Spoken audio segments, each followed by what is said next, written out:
Bonjour, bienvenue et merci à vous d'être là. Aujourd'hui, j'aimerais vous parler, sans spoiler évidemment, de La corde au cou. Si vous avez des suggestions de films dont vous voudriez connaître mon avis, n'hésitez pas à les mettre dans les commentaires. La corde au cou est un thriller réalisé par Gus Van Sant.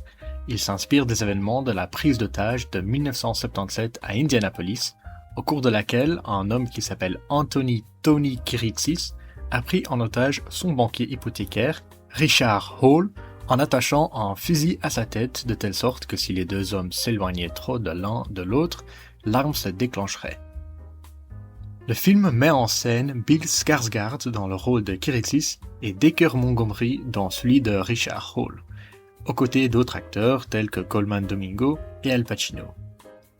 Comme vous pouvez le constater, ce film a un casting exceptionnel et je pense que cela porte vraiment ses fruits.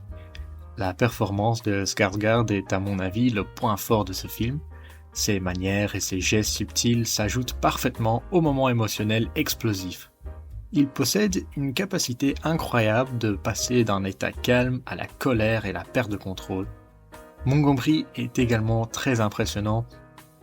La situation de son personnage l'oblige évidemment à rester extrêmement calme, car le moindre de mouvement pourrait lui coûter la vie. Et pourtant, il parvient à transmettre un tas d'émotions. Je pouvais lire l'épuisement sur son visage tout au long du film, et le fait de montrer cela tout en exprimant de manière convaincante du soulagement, de la peur, de la colère, etc., je trouve c'est incroyable. J'apprécie beaucoup comment ils utilisent l'humour. Visiblement, la situation n'a rien de drôle, mais cela ne veut pas dire pourtant que tout le monde soit sérieux. Les personnages n'hésitent pas à faire des blagues sans que ça ne perturbe l'atmosphère générale du film.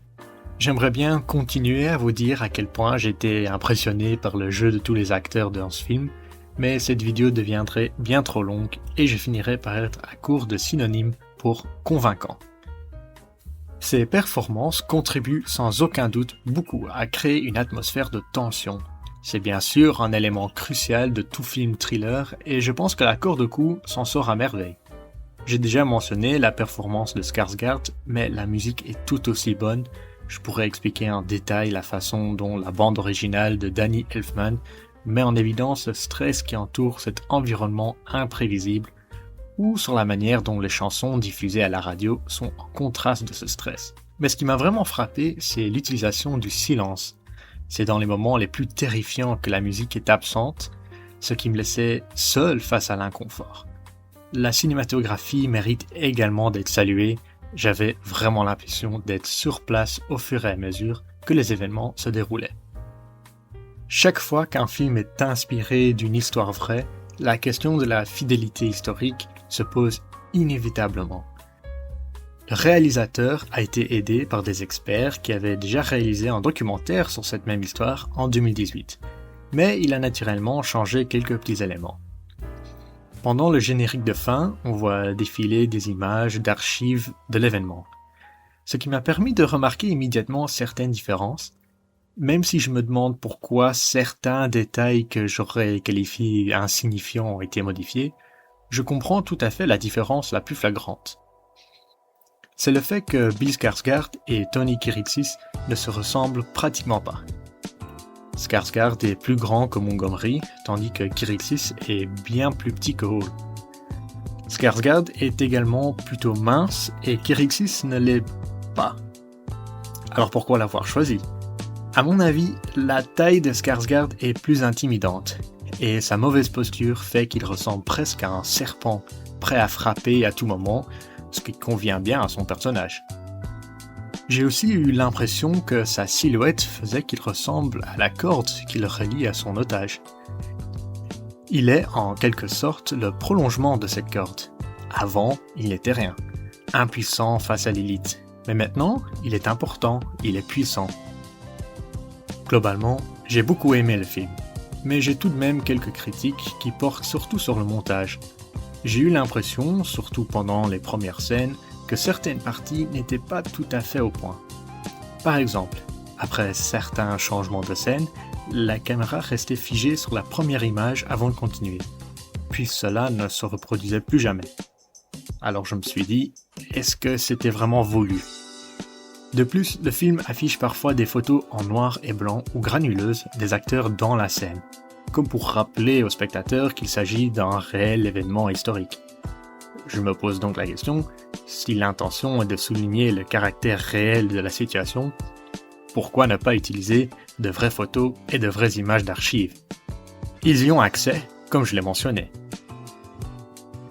Je pense aussi que des choix difficiles ont été faits en aval du tournage concernant les personnages secondaires.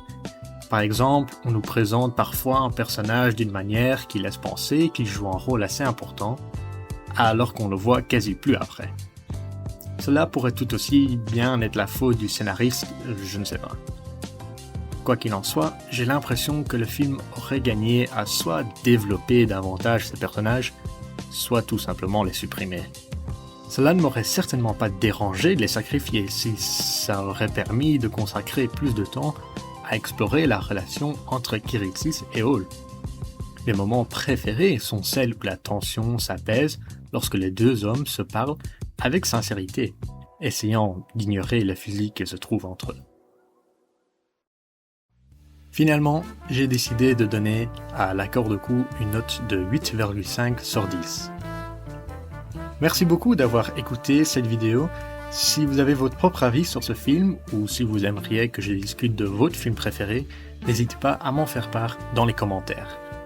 N'hésitez pas à vous abonner si vous souhaitez découvrir d'autres critiques de films au fur et à mesure de leur sortie au cinéma, et j'apprécierais énormément tout soutien apporté à ma chaîne principale. J'y ai publié mon premier court-métrage dans l'espoir d'en créer beaucoup d'autres. Merci encore et à bientôt.